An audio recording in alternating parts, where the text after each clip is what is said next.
Bonjour à toutes et à tous et bienvenue au podcast numéro 7 du Festival des bons films. Donc tout d'abord, bonne année à vous et bonjour et bonne année à toi Marc. Bonjour, très bonne année aussi. Donc comme on a bien mangé, bien lourd comme il faut pendant les fêtes, nous allons revenir ensemble sur les sorties du mercredi 11 janvier avec un menu un peu plus light que d'habitude de notre podcast. Donc nous gravirons ensemble la Grande Muraille de Zhang Yimou, nous aborderons la ressortie de Police fédérale Los Angeles de William Friedkin, celle de The Strangers de Na Hong-jin en Blu-ray et DVD chez Metropolitan, et je dirai un petit mot en conclusion sur le pilote de la série Taboo de Tom Hardy et Ridley Scott qui est diffusé actuellement sur FX.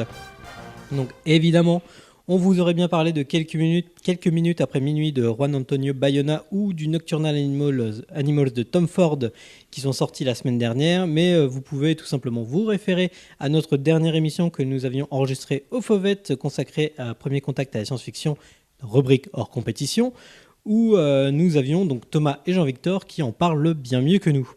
Donc tout d'abord, La Grande Muraille, gros film de Zhang Yimou, avec donc Matt Damon, William Dafoe, Andy Lau, Jing Tian et Zhang Hanyu. Donc production américaine, Universal, Legendary, mais film chinois quand même, puisque c'est donc Zhang Yimou, donc méga réalisateur chinois, Hiro, Secret des poignards volants, la Cité interdite, enfin le méga cador, qui donc réalise un film à la fois entre l'Amérique et la Chine au niveau du marché cinématographique. Donc un pitch, Marc, pour nous remettre en contexte. Est-ce qu'il y en a vraiment besoin ? Le titre suffit presque à lui-même, mais grosso modo, on suit l'histoire de deux Occidentaux, donc Matt Damon et son comparse Pedro Pascal, qui sont des mercenaires perdus dans le nord de la Chine, etc., traqués par des bandits, qui se retrouvent confrontés à l'Empire chinois et à la Grande Muraille, jusqu'à découvrir que la Grande Muraille n'est pas là que pour protéger des armées extérieures ou des bandits, etc., mais qu'elle protège surtout d'une force maléfique et complètement fantastique. Ce sont des créatures qui surgissent tous les 60 ans pour tenter de détruire l'Empire chinois. Donc voilà, à partir de là, on va dire que le film orbite essentiellement, c'est un film de défense, c'est presque un film de siège, un peu comme, alors les Chinois aiment beaucoup, déjà ils aiment beaucoup les films de bataille, mais ils aiment beaucoup les films de siège, parce que les Trois Royaumes par exemple, c'est intégralement ça pendant quasiment 5 heures. Alors là, c'est un petit peu pareil au début, c'est-à-dire qu'on nous présente un endroit à défendre. Donc Matt Damon fait un peu le touriste avec Pedro Pascal, donc ils font les touristes, ils découvrent tous les coulisses de cet endroit un peu formidable, parce que c'est aussi une sorte de film à la gloire du monument qui est la muraille de Chine, et qui du coup revisite vraiment une légende, donc c'est complètement fantastique. Ça aussi, les Chinois aiment bien avoir ce fantasme sur leur histoire, etc. Et non, je dirais, je suis moins convaincu que toi, parce que moi je suis enthousiaste. Mais je dirais que je trouve ça quand même appréciable, notamment parce qu'il y a au moins une bonne moitié du film, pas une moitié en termes de temps, mais je veux dire une moitié en termes de quantité, en termes de plan, ce que vous voulez, qui est un film chinois. C'est ça que je trouve le plus intéressant. Moi, je veux voir un film qui s'appelle La Grande Muraille, qui est réalisé par Zhang Yimou. Je veux voir un film chinois. Donc le film est une coproduction sino-américaine. Et voilà, on sait que les Chinois aiment beaucoup la fresque. Nous, on aime beaucoup la fresque faite par les Chinois. On aime beaucoup cette démesure. C'est ce que Zhang Yimou arrive à proposer je dirais pas les premières minutes, parce que les premières minutes, je trouve un peu catastrophiques. Mais la découverte de la muraille, où là, on se dit, ah oui, là, on est dans un film chinois qui est intéressant, qui arrive à donner justement l'intérêt à un film qui aurait pu se présenter comme n'importe quel navet américain si ça avait été réalisé par, t'en parleras, mais par Edward Zwick, qui devait originellement réaliser le truc. Et là, on se dit, ah ok, on est dans un film chinois. Il y a une identité, il y a des plans, il y a des jeux de couleurs, il y a des jeux de cadre, de surcadrage, de nombre, de composition de nombre. Moi, il y a un truc, par exemple, au début que je trouve génial, c'est la gestion du nombre. Alors, c'est pas le film où c'est le mieux fait, mais par exemple, à un moment, tu as un personnage qui est un messager, qui va chercher un général qui est à l'autre bout de la muraille, qui navigue à contre-courant entre des lanciers, etc. C'est genre le mec, il est vraiment tout seul, et genre il part vers la gauche, et t'as 30 000 soldats qui partent vers la droite. Et ça c'est un truc complètement chinois. Les Américains ne l'auraient pas du tout filmé de la même manière. Ce côté vraiment, ce côté nombre en fait. Le nombre n'a pas le même sens aux États-Unis qu'en Chine. Et pour ce genre de détail, qui est représentatif de plein d'autres dans La Grande Muraille, je trouve justement que ça en fait un film intéressant grâce à Zhang Yimou. Ce qu'il faut dire, c'est que le film, à la base, si on regarde bien le générique de fin, on a que des producteurs américains, que des scénaristes américains, et même Tony Gilroy, Notre ami, quoi. voilà, Tony Gilroy de Rogue One. Et pourtant, donc, on va dire que c'est quand même un film de commande par Universal et Legendary, même si Legendary, maintenant, c'est un studio qui appartient à un consortium chinois. Mais à la base, ça devait être Edward Zwick qui devait le réaliser. Et finalement, ça n'a pas été une si mauvaise idée que ça, d'aller chercher Zhang Yimou, donc le réalisateur phare actuellement chinois, le gars qui est au plus haut de la vague, voire même limite le plus cher. On lui confie maintenant le budget le plus cher du cinéma chinois, donc avec La Grande Muraille. Et c'est typiquement le réalisateur qui convient pour ce type de spectacle, justement pour filmer le nombre, parce qu'il suffit de voir ses précédents films. C'est quelqu'un qui sait gérer les méga plans avec 3000, 5000, 50 000 figurants à l'écran. Et on n'a pas l'impression justement juste d'un film de commande à la con. Justement, tu parlais de ces fameux plans où on a un personnage qui va à contre-courant de 50 000 autres. Ça, c'est typique de chez Zhang Yimou. C'est un plan, on va dire un plan signature qu'on retrouve dans tous ses films. Et là, on retrouve également dans La Grande Muraille, même si c'est un film de commande américain. Et c'est ça que j'ai bien aimé, c'est qu'ils lui ont laissé la liberté, pas forcément totale carte blanche, ou ça j'en sais rien puisque j'étais pas sur le plateau, mais au moins il lui laisse sa manière de s'exprimer, sa façon de filmer. Et c'est ça que j'ai bien aimé, parce que quand on va chez Marvel, quand on regarde Iron Man 3 qui est réalisé par Shane Black, on dirait même pas un film de Shane Black, quoi. C'est quand même un peu terrible qu'un film américain, on a un réalisateur américain qui a son propre style, on n'arrive pas à retrouver dedans. Ici, c'est des Américains donc, qui font un film, qui essaient de faire un film chinois. Donc évidemment, le récit, on est du point de vue de Matt Damon, du point de vue de l'occidental qui vient découvrir le monde d'Extrême-Orient. Donc évidemment qu'on a ce décalage-là, mais au moins on n'est pas dépaysé dans la filmographie de Zhang Yimou. Au moins, on s'y retrouve. Voilà. Et on n'est pas dépaysé dans la filmographie de Zhang Yimou, mais on est dépaysé dans le film, puisque comme du coup on épouse le point de vue de Matt Damon, il y a ce côté un peu vraiment, ce que je trouve intéressant et sur lequel Zhang Yimou joue à fond, le côté un peu naïf, genre on découvre un univers qu'on ne connaît pas du tout, etc., ce qui marche plutôt pas mal. Ce que je trouve le plus intéressant dans le film, c'est quand tout ce qui se concentre autour d'une sorte de folklore fantasmé qu'il y a autour de la Grande Muraille. Donc c'est déjà la découverte des soldats, des différents corps d'armée, c'est les femmes soldats qui font du tambour avec des nunchakus. Oui, moi j'achète ça. C'est les catapultes qui se rechargent avec des boulets qui sont sur des rails, etc. Voilà. C'est les filles qui font du saut à l'élastique pour aller tuer des monstres. tout ce genre de folklore complètement improbable, mais super généreux, en fait super... Un, généreux, deux, ça fait de la bonne mise en scène en plus, ça se prête bien à la bonne mise en scène. C'est ça qui est le plus intéressant, qui en plus révèle vraiment le côté chinois, parce qu'ils ont toujours cette envie de... Il faut inventer un truc, il faut créer une originalité dans le film, on va pas juste filmer une muraille comme ça, on va trouver des gadgets. Quitte à ce que ça soit trop parfois, mais qu'importe. Évidemment, parfois c'est trop, c'est improbable, je veux dire. À un moment, il y a Matt Damon qui fait une sorte de tour de passe-passe avec son arc. Enfin, pour le coup, ça, c'est tellement trop... Même les Américains n'auraient pas osé, mais dans une configuration chinoise et dans la configuration d'un film comme La Grande Muraille, où on sait que c'est généreux, où on sait qu'évidemment, il y a une part de décalage, c'est pas choquant, c'est même généreux, parce que voilà, on salue plutôt l'audace de ne pas s'imposer de limites, de se dire... Bon, je m'adresse pas au même public que peut-être dans un Marvel ou etc. Même si pour le coup le film navigue évidemment entre le public américain et le public chinois. Mais voilà, je propose autre chose. Moi j'ai quand même bien aimé. Je regrette peut-être certains trucs, comme par exemple, le fait qu'on s'attarde pas sur tout ce folklore de la Grande Muraille. J'aurais voulu qu'on s'attarde beaucoup plus dessus, que tout le film se passe sur la Grande Muraille. Le film a un dernier tiers que je trouve moins percutant, où on parce qu'il s'éloigne de la Grande Muraille. On dépasse la Grande Muraille, on va dans le territoire chinois, je trouve ça moins percutant, même si ça permet l'arrivée d'un autre gadget qui est aussi rigolo, je ne vais pas spoiler, mais on verra, mais voilà, il y a un autre gadget du coup qui est aussi rigolo. Donc voilà, je regrette un petit peu ce côté, on s'éloigne de la Grande Muraille, j'aurais aimé une sorte de de film qui est un huis clos mais à échelle démesurée dans la Grande Muraille. J'aurais trouvé ça assez agréable. Et donc finalement ça suit bien. Quelques réserves aussi sur le personnage de Matt Damon. Bon, un peu sur le personnage, pas tant, je trouve le personnage pas fou, mais on va dire qu'il fait le boulot. Mais en fait, sur Matt Damon lui-même, qui est une sorte d'erreur de casting, pas tant, je dis pas ça parce qu'il est blanc, parce que le scénario implique, je pense, un personnage occidental, notamment pour insister un peu sur cet aspect découverte qui passerait peut-être moins bien si on était avec un Chinois. Faut essayer de plaire aux deux publics. Faut voilà. plaire à la fois au public américain et au public chinois. Non, le problème, donc, c'est pas que ça soit un occidental, le problème, c'est que ça soit Matt Damon, qui, voilà, le genre de la fresque épique, ou plutôt le genre de film à costume, ça lui va pas. C'est comme si on avait casté Robert Mitchum dans un film à costume, ça ne marcherait pas. Le film a eu plein de galères. Ça devait être Henry Cavill qui devait tenir le rôle. À un moment, c'était Benjamin Walker.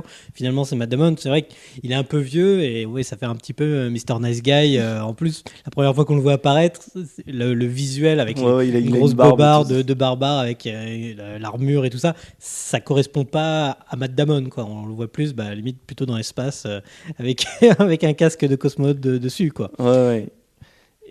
Et après, le truc, c'est qu'en parallèle, le film arrive quand même à compenser par certains rôles secondaires, pas les rôles secondaires occidentaux pour le coup, parce que là, on a Willem Dafoe en roue libre.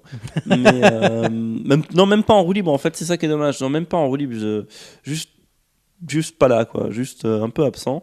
Et non, c'est les seconds rôles chinois, ou du coup, enfin, le second rôle, même second premier rôle, en fait. Mais après, t'as des méga stars quand même dans ces rôles-là. Non, mais c'est ce que je dis, ouais, justement, ils ont réussi à trouver de l'intérêt parce que c'est. Ce qui aurait été un risque, c'est que ce soit un peu le truc archétypal de l'occidentaux qui arrive, qui sait tout faire, qui est meilleur que tout le monde, qui devient meilleur que tout le monde, où on va dire que les protagonistes secondaires deviennent un peu ses adjuvants. Je dirais, c'est un peu ce que Edward Zwick avait fait dans Le Dernier Samouraï avec Tom Cruise. Et là, finalement, ce qui est intéressant, c'est que Matt Damon, évidemment, il a un rôle important à jouer dans le dénouement du film et la réussite de la bataille. J'ai spoilé, les gentils gagnent.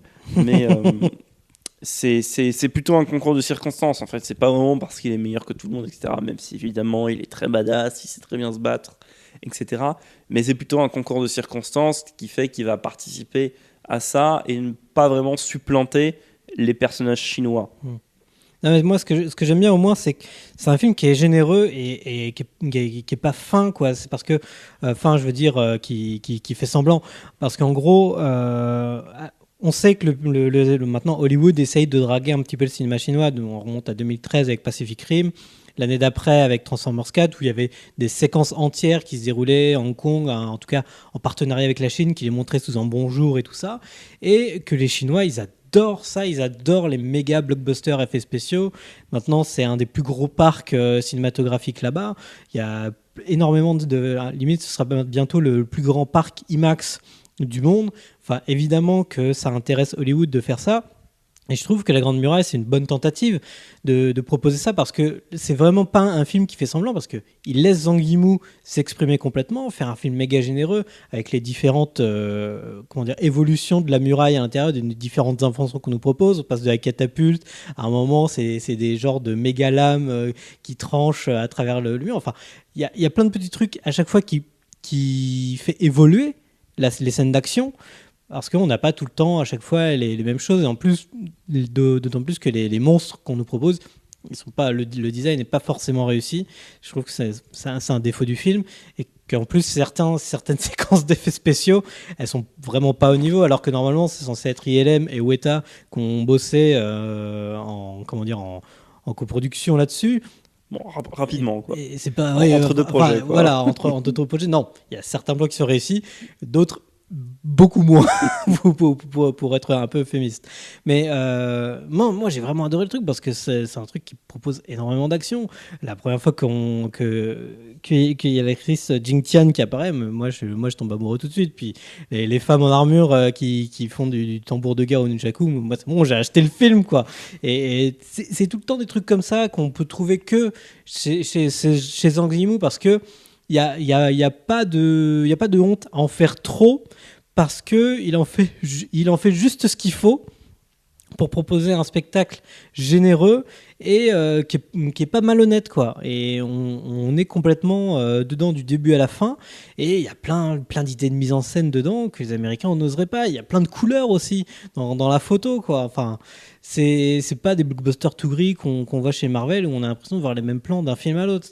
Là, ça propose des trucs qu'on ne voit pas ailleurs, et je trouvais ça vraiment intéressant de pouvoir nous proposer ça aujourd'hui, tout en essayant derrière de satisfaire un public chinois qui attendrait ça. Et je trouve que le film se tient, même si c'est un film hybride qui a eu plein de galères. Je trouve que le film se tient au final, quoi. Ah voilà, disons, et puis disons aussi qu'il y a peu de fresques chinoises qui sont actuellement distribuées chez nous en France. En France, il y a de plus de manière, films chinois de tout manière court. générale. Ça fait il y a des 2 ans, quoi. Il y a des films chinois normaux, je veux dire, il y a Oui. des films chinois de Jason Kay, etc. Mais au niveau des blockbusters, des fresques, etc., c'est quasiment pas distribué. Bah après, le problème, c'est pour revenir à ce problème-là, c'est en fait quand on demande justement aux méga distributeurs, enfin méga producteurs chinois qui font ces films-là, le problème, c'est qu'ils nous les vendent trop cher. Et donc, sachant que le nombre d'entrées qu'on fera en France, on peut pas se permettre de payer voilà. un tel prix Que, pour voir le distribuer en France. Vous savez qu'à la fin, on un en a film plus comme Les du Trois tout. Royaumes de John Woo n'avait pas du tout marché en France. C'est clair. Qui plus est dans une version extrêmement raccourcie.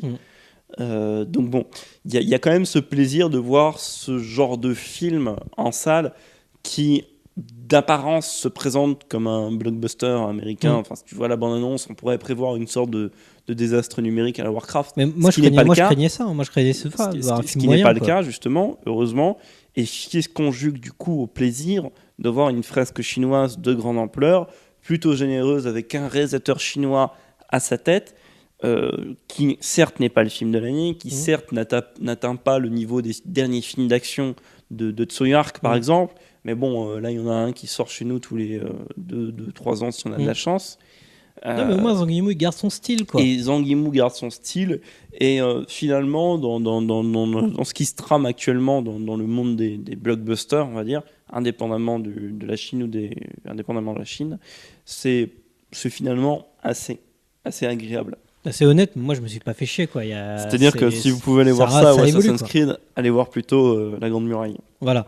Donc on peut pas dire mieux, tout simplement. Donc avec Matt Damon, Willem Dafoe, Andy Lau, Jing Tian, Zhang Ganyu et puis Pedro Pascal. Donc La Grande Muraille de Zhang Yimou dans les salles depuis le 11 janvier 2017. Donc maintenant, passons aux ressorties. Donc là, on faquine un petit peu puisque aux ressorties cette semaine, il n'y avait pas grand-chose. Donc on revient à une sortie qui est sortie tout simplement la semaine dernière, qui est celle de Police fédérale Los Angeles du grand William Friedkin. En version restaurée 4K chez Splendor Film. Et forcément, on devait en parler. Ouais, on devait en parler parce que William Friedkin, donc c'est un réalisateur absolument passionnant. Pour ceux qui ne connaissent pas, William Friedkin, c'est L'Exorciste, French Connection, Sorcerer, alias Le Convoi de la Peur, qui a été réhabilité il y a quelques années, Killer Joe, Bug, etc. etc. Police fédérale Los Angeles, c'est à la fois un de ses grands films, voire même un film carrément majeur de sa filmographie, et à la fois un film, je dirais pas un peu oublié, mais un peu plus méconnu que les cadors comme French Connection ou L'Exorciste. Bah après, Police fédérale Los Angeles, à l'époque, c'est sorti vraiment en catimini déjà. Voilà, déjà c'est sorti, voilà, c'est un film qui arrive dans une période particulière de la carrière de Friedkin. Alors c'est un peu, j'exagère un peu en disant ça parce que si on se penche sur sa carrière, il n'y a que des périodes particulières. Sa carrière, c'est une dent de scie monumentale. C'est que ça en fait. C'est Cruising, la chasse avec Al Pacino, c'est sorti dans une période particulière où il était au fond du trou après le méga beat du Convoi de la Peur. Police fédérale Los Angeles, c'est sorti 5 ans après. C'est de nouveau une époque où il est redevenu un peu has-been. C'est arrivé encore plus tard, il a eu une période complètement has-been dans les années 90. Il a rien fait de très notable. Avec Bug et tout ça. Alors Bug, justement, il est revenu avec Bug, alors qu'il était has-been. Et puis ensuite Killer Joe, où là il a été redécouvert. Bon, il n'y a que c'est une carrière complètement atypique, celle de William Friedkin. Et donc, pour revenir à Police fédérale Los Angeles, c'est un polar c'est un polar assez étonnant parce qu'il est assez typique des années 80, donc pour plein de raisons, mais je vais y revenir, mais aussi assez hybride, façon élément nihiliste des polars des années 60, 70, l'époque des polars, si vous voulez, de Ciné Allumette ou justement French Connection. Euh, et donc, police fédérale Los Angeles suit le destin de l'inspecteur Richard Chance, qui est donc interprété par William Peterson, qui travaille pour les services secrets et se retrouve mêlé dans une affaire de faux monnayage face à un faux monnayeur qui est Rick Masters, donc William Dafoe. L'affaire devient personnelle parce que Masters tue le partenaire de Chance. Qui était à 3 jours de la retraite. Qui était à 3 jours de la retraite. Et le détail est pas inintéressant pour une raison, mais j'y reviendrai aussi. Et donc voilà, ça devient une vengeance personnelle, une quête policière dans Los Angeles qui tourne absolument mal parce que Chance, c'est un boulet fini. Lui avec son partenaire, et c'est ça qui est intéressant chez les personnages de William Friedkin, c'est à chaque fois c'est des sortes d'éloges à des boulets, à des gauches. Si on regarde French Connection par exemple, tu as des scènes de malaise avec Gene Hackman parce que c'est une catastrophe comme policier, quoi. Et c'est Police fédérale Los Angeles, c'est exactement ça. C'est-à-dire que le personnage le plus doué et le plus charismatique du film, c'est l'antagoniste. C'est Masters, donc alias William Dafoe. Et ce qui est le film de Friedkin est passionnant principalement, pas tant pour l'histoire en elle-même, qui est très bien, mais pour ces personnages qui sont extrêmement donc ambigus par rapport à leur côté maladroit ou ambigus par rapport à leur notion morale. Le personnage de William Dafoe, par exemple, c'est même pas qu'il est méchant, il est amoral, fou, mais d'une manière très curieuse. En plus, c'est un artiste. Enfin, c'est absolument génial. Moi, j'aime bien définir tout le film comme une sorte de grande installation d'art contemporain. D'ailleurs, il y a de l'art contemporain partout dans le film. Justement, c'est un artiste d'art contemporain qui aime même brûler ses propres œuvres. Enfin, le film est hyper visuel. En fait, c'est marrant. Le film a toute une esthétique réaliste, mais le film est hyper visuel, très modernisé. Ça fait très installation d'art contemporain. Donc, d'une part, il y a ça. Et d'autre part, il y a tout ce qui est autour de Los Angeles. C'est un grand film de Los Angeles. C'est-à-dire, si je devais faire... Donc Los Angeles, on sait que je crois que c'est la deuxième ville la plus filmée du monde derrière New York. Mais alors, on va dire, c'est jamais évident de créer un truc autour de Los Angeles parce que c'est une ville quand même qui est informe, c'est une ville qui est dégueulasse, etc.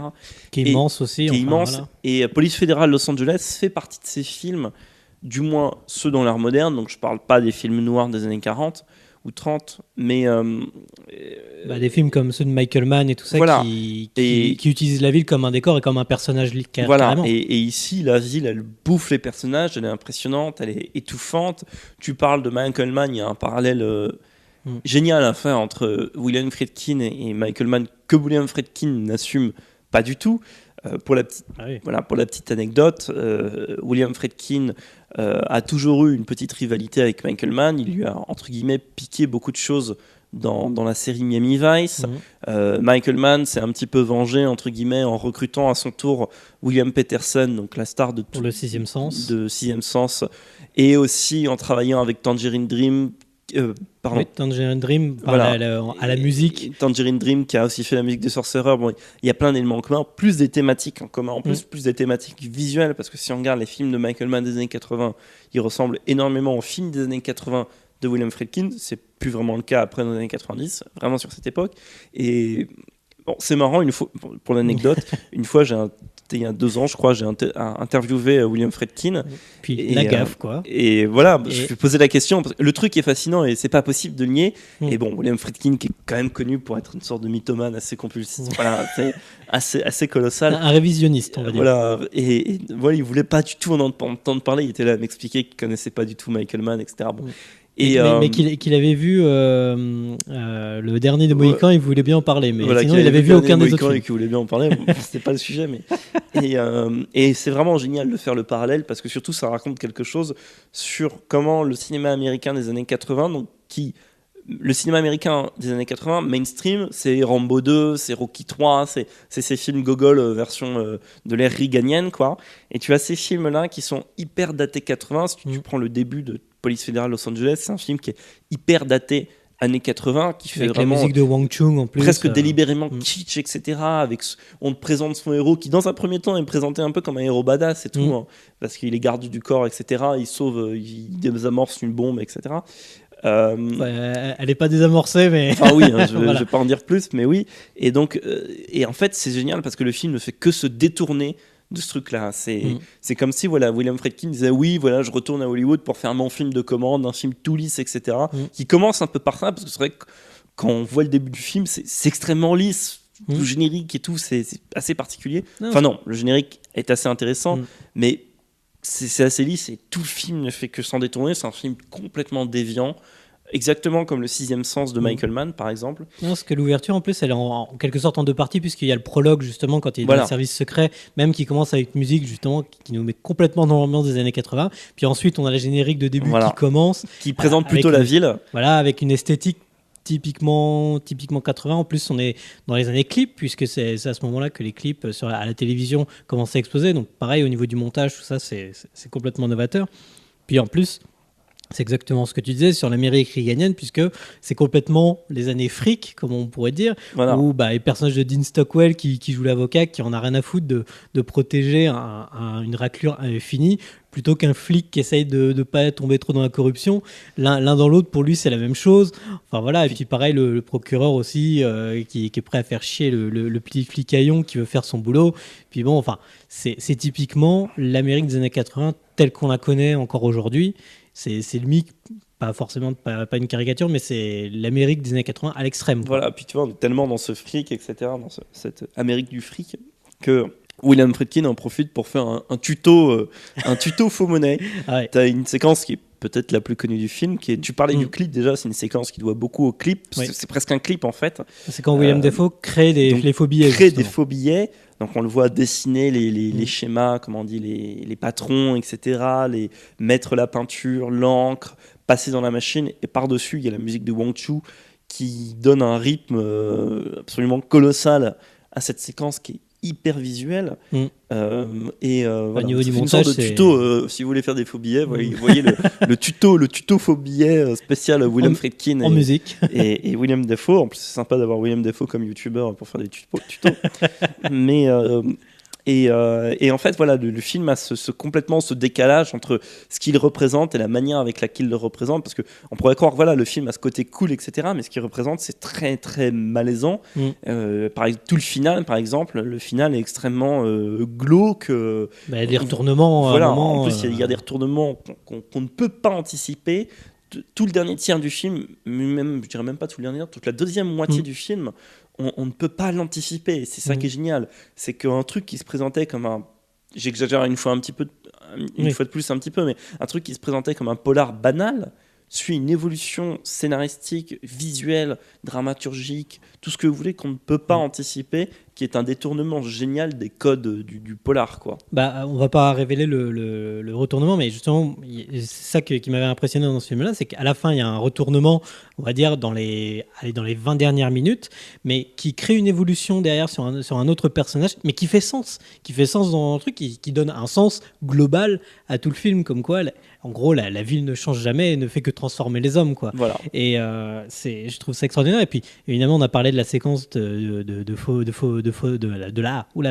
création de la fausse monnaie avec William Dafoe. Mais une autre séquence qui est extraordinaire dans le film, c'est une course-poursuite qui est dedans. Course-poursuite d'une quinzaine de minutes, voilà, quasiment. Course-poursuite en voiture. Qui fait un peu les trois coins de Los Angeles jusqu'à finir... évidemment dans le sempiternel, alors je sais pas trop comment ça s'appelle, cette sorte de... Oui, c'est de voix désaffectée qu'il y a dans tous les films. C'est les eaux usées, quoi. Qu'on voit dans Drive, etc. Bon. Et voilà, donc Course Poursuite, il y en avait déjà une fantastique dans French Connection. Donc William Friedkin qui a des problèmes d'ego, mais c'est bien parce que ça joue positivement. William Friedkin qui a des problèmes d'ego s'était mis en tête de faire la plus grande Course Poursuite filmée de tous les temps. Qui, je pense, je sais pas si c'est la meilleure, mais en tout cas il doit être bien dans les 10 premiers, quoi. Facile. Et donc voilà, donc course poursuite géniale. Et tout à l'heure tu parlais de la ville qui dévore les hommes. Je terminerai là-dessus pour dire que donc tu parlais de ça et aussi du fait du collègue de l'inspecteur Chance qui se fait tuer à 2-3 jours de la retraite. Et pour cause, 2-3 ans plus tard, il y a L'Arme Fatale qui sort, qui est aussi un film, je pense qu'il doit beaucoup au Friedkin, et qui met on va dire, c'est pareil, c'est la ville qui bouffe les personnages. Quand on regarde le premier, en tout cas, après peut-être que ça s'estompe, mais quand on regarde le premier, la ville pèse complètement. Et qu'est-ce qui se passe ? Il y a la même réplique dans les deux films. Ouais, trop vieux pour ces conneries. Je suis trop vieux pour ces conneries. Too old for this shit. Après, évidemment, L'Arme Fatale, c'est plus buddy movie, c'est plus sympathique. C'est plus buddy movie, mais du coup, c'est vraiment marrant de voir, à la rigueur, comment on pourrait dire, alors, ça aurait presque été intéressant si Police Fédérale était sorti après L'Arme Fatale, pour se dire que Police Fédérale est un buddy movie détourné en fait. Et commence un peu de la même manière et se détourne. Ici, c'est un peu l'inverse. C'est L'Arme Fatale qui a repris, entre guillemets, le droit chemin du cinéma classique, mais, et ça c'est très bien, mais en gardant les éléments, en ayant appris quelque chose de ce truc absolument déviant qui est Police Fédérale Los Angeles. Bah moi justement, pour mon dernier mot, je remets le truc en contexte, c'est qu'il y a 2 ans, j'avais pu le voir, mais en version en copie 35 de l'époque, donc la copie qui avait pris un petit peu cher et tout ça. Donc je l'ai revu donc en copie 4K qui est ressortie par Splendor Film, et la copie est vraiment superbe puisque il y a toute une scène de fin qui est dans les flammes et tout ça, et ça n'a absolument rien à voir de la vieille copie 35 qui avait subi les outrages du temps. Justement, ce nouveau master, il rend vraiment hommage au visuel qui est un peu pop et tout ça sur certaines scènes, et qui retranscrit parfaitement le grain, le ton, chaque séquence et tout. Et d'ailleurs, je crois que même Friedkin l'a supervisé aussi de son côté. Supervisé exactement comme Le Combat de la peur, etc. Et à ce sujet-là, si vous n'avez pas l'occasion de le voir en salle et que vous voulez le voir en vidéo, attendez un peu. Ne vous procurez pas le Blu-ray qui existe actuellement. Parce que c'est pas cette version-là. Voilà, c'est pas cette version-là. Le Blu-ray qui existe actuellement, c'est un upscale banal, HD, etc. Bon, qui est correct, hein, mais qui est tout ce qui est de plus banal. Donc là, il vient de sortir en salle. On imagine que le Blu-ray sortira dans 4-5 mois. On n'a pas vraiment encore beaucoup d'infos dessus. Mais donc, si vous n'avez pas l'occasion de le voir au cinéma, attendez un petit peu pour le voir en vidéo et profiter du scan 4K, qui est la meilleure manière d'apprécier un film qui est ultra visuel. Donc n'hésitez pas à aller voir directement dans les salles Police Fédérale Los Angeles To Live and Die in LA de William Friedkin, donc avec William Peterson, John Pankow. Il y a aussi John Turturro, on n'en a pas parlé, dans les seconds rôles, et Dean Stockwell dans les seconds rôles qui sont tout aussi excellents. Côté vidéo, là ce sera moi qui en parlerai, donc The Strangers de Na Hong-jin, qui sort en DVD Blu-ray chez Metropolitan, qui est disponible depuis le 9 janvier. Donc le film a été présenté hors compétition Festival de Cannes 2016. Donc Na Hong-jin, c'est The Chaser, puis The Murderer, et puis maintenant The Strangers. Finalement, dans les titres français, on évolue d'une certaine manière, donc ça peut créer carrément une trilogie. Mais pas forcément, puisqu'ils ne partagent pas tant de thématiques comme ça, que ça les uns les autres. Donc The Strangers, c'est quoi ? Donc c'est un film sur l'exorcisme et tout ça, s'il faut le remettre dans un genre. Rapidement, qu'est-ce que c'est ? Donc on suit un policier qui est dans un tout petit village, Gongsun, qui est dans la province de Corée. Donc on n'est pas du tout dans la grande ville et tout ça. Et cet inspecteur qui est un peu gauche, il est un peu gros et tout ça, on a un peu du mal à se dire que ça va être un personnage fort d'un pur thriller de genre bien sombre et tout ça, donc qui est incarné par Kwak Do-won. Et il se retrouve face à une affaire où certaines personnes de son petit village sont prises de folie, de folie furieuse. On les retrouve souvent après avoir massacré leur propre famille dans des circonstances complètement atroces, et après ils sont complètement amorphes avec genre des pustules sur le visage et tout ça.